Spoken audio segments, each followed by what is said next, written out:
नमस्कार साथियों रजिस्ट्री से ही मिलेगा मालिकाना हक।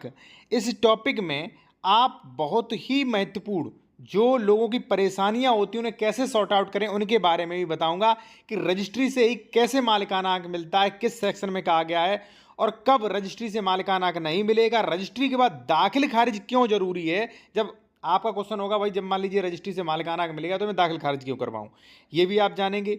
और दाखिल खारिज नहीं करवाया तो क्या परेशानी होगी, और रजिस्ट्री की बात अगर मान लीजिए जमीन विवादित है तो उसे कैसे सॉर्ट आउट करें। ठीक है, ये काफ़ी इंपॉर्टेंट टॉपिक है, कई लोगों की डिमांड थी इसलिए मैं इसको जो है बना रहा हूं। और देखिए क्या होता है, कई लोगों को बेहतर सलाह नहीं मिल पाती है, बेहतर जानकारी नहीं मिल पाती है।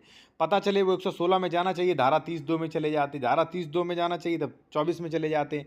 तो ऐसे उनका वक्त बर्बाद होता है और लास्ट में जो है उनकी पत्रावली कैंसिल हो जाती है, हार जाते हैं केस। ठीक है, न्याय नहीं मिल पाता है। तो चलिए मैं सारी चीज़ें आपको समझा रहा हूं। और कोई भी आप लीगल एडवाइस लेना चाहते हैं, कानूनी सलाह, तो कॉन्टैक्ट नंबर वीडियो के डिस्क्रिप्शन में मिल जाएगा। या आप जमीन खरीद चुके हैं, खरीद रहे, डॉक्यूमेंट वेरिफिकेशन करवाना है कि जमीन आपकी सही है कि नहीं, विवादित वगैरह डबल रजिस्ट्री तो नहीं है, तो वो भी आप करवा सकते हैं। ठीक है, नंबर वीडियो के डिस्क्रिप्शन में मिल जाएगा।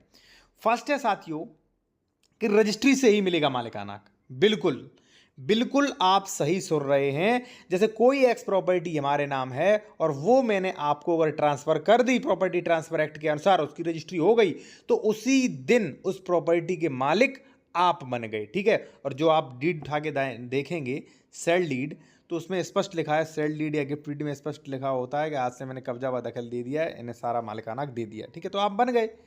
अब सवाल आएगा, कई क्वेश्चन खड़े होंगे, मैं अभी बताऊंगा आपको, लेकिन अब ये पढ़ लीजिए आप ये पीडीएफ को। ठीक है, जैसा कि पहले लिखा जा चुका है कि विक्रय की कीमत के बदले स्वामित्व का अंतरण है। यहाँ पे आप देख अंतरण है। इस तरह विक्रय के लिए एक व्यक्ति द्वारा दूसरे को स्वामित्व का अंतरण है। यानी कि विक्रय जो होता है ये क्या है, जैसे मान लीजिए मैं कोई चीज़ आपको बेच रहा हूँ तो मैं अपने अधिकारों का ट्रांसफर कर रहा हूँ आपको, एक व्यक्ति द्वारा स्वामित्व का अंतरण है, यानी कि स्वामित्व ट्रांसफर कर रहा हूँ।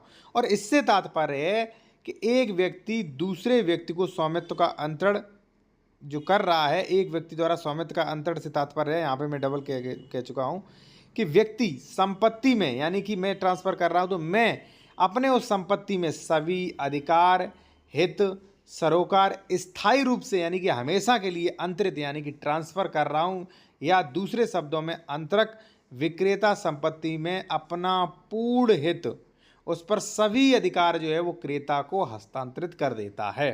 ठीक है, जब मैंने आपको प्रॉपर्टी रजिस्ट्री कर दी तो उसके मालिक केवल और केवल आप बन गए। तो अब क्वेश्चन आ रहा होगा कि सर ये बताइए तो हम क्यों दाखिल खारिज करवाएं। देखिए, अब मालिक आप बन गए, भले ही पोजीशन ले लिया, लेकिन जो रेवेन्यू रिकॉर्ड्स हैं, अधिकार अभिलेख, जमाबंदी एक्सेट्रा, उनमें हमारा नाम शो हो रहा है।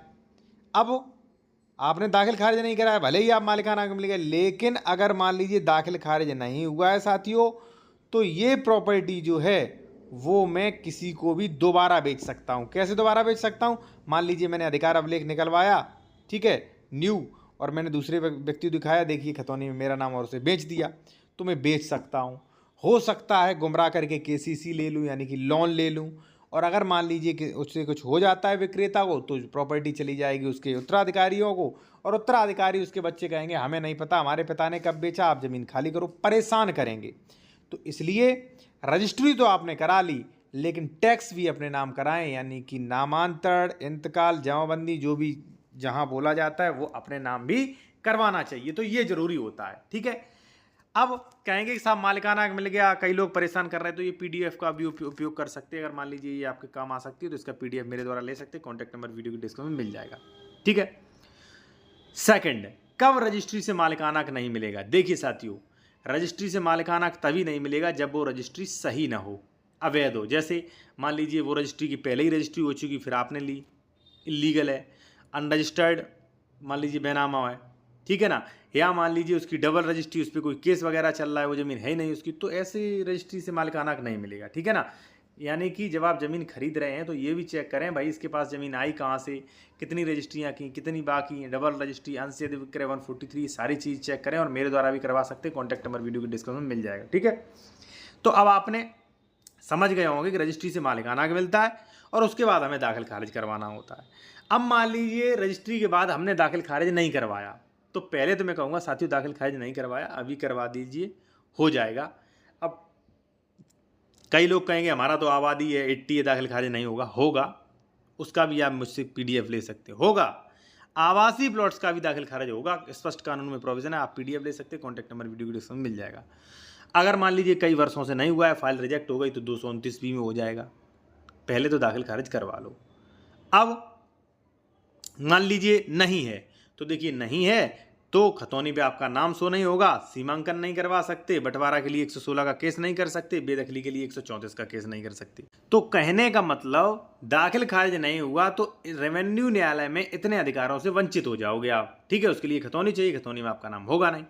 ठीक है, अब रजिस्ट्री के बाद जमीन विवादित है तो क्या करें? देखिए, रजिस्ट्री के बाद जमीन विवादित है तो ऐसा करें, आप ये देखें कि विवादित किस तरीके की है। ठीक है, मान लीजिए कोई सह खातेदारक विवाद करे है, या मान लीजिए मिनजुमला नंबर वाला विवाद किए है, या कोई पड़ोसी वहाँ पे विवाद किए है। ठीक है ना, तो देखिए क्या है, सोचने समझने के बाद ये तय होगा कि आपका सेक्शन जो मान लीजिए जो मैटर जो है वो किस सेक्शन का बनता है, और उसी सेक्शन में आपका दावा किया जाएगा। आप सह खातेदारक परेशान किए तो 116 में किया जाएगा, पड़ोसी सह खातेदारक पड़ोसी परेशान किए तो धारा 24 में जाएगा, अदर कोई कब्जा किए धारा 134 में जाएगा, कोई जबरन कब्जा कर रहा है, शांति भंग कर रहा है तो वहाँ पे धारा 144 CRPC